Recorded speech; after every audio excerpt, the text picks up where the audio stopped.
For Chapter 5, Lab 1, you will be using a master sheet to create a multiple sheet workbook. This lab begins on page 337 and you will work through the middle of page 339.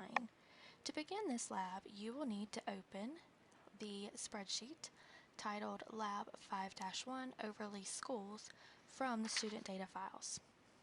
The purpose of this spreadsheet is going to be to take this district worksheet that tells us the number of students, rooms, average students, rooms over and under capacity, and to have this district page pull from all the different middle schools in the district.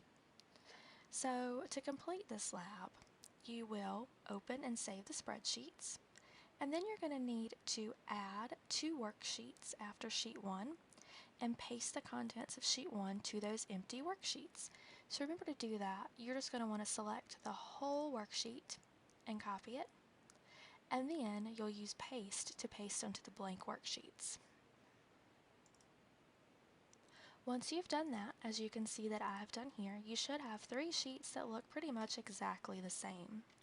After that, you are going to rename each of these sheet tabs as directed in step 3.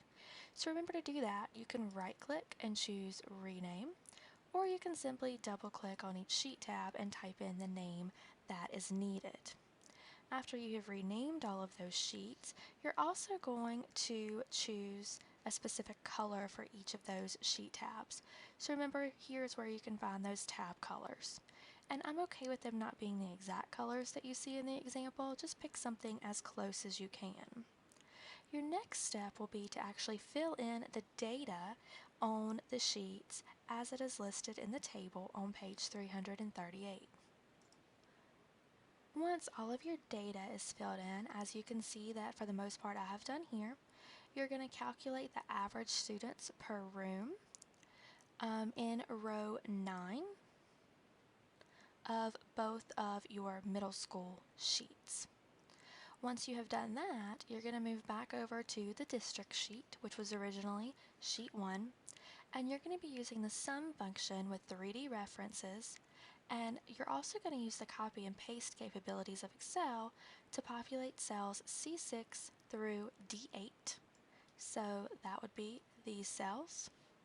And then you're also going to use the sum functions and the copy and paste capabilities to populate C6 through D6 and F6 through G6.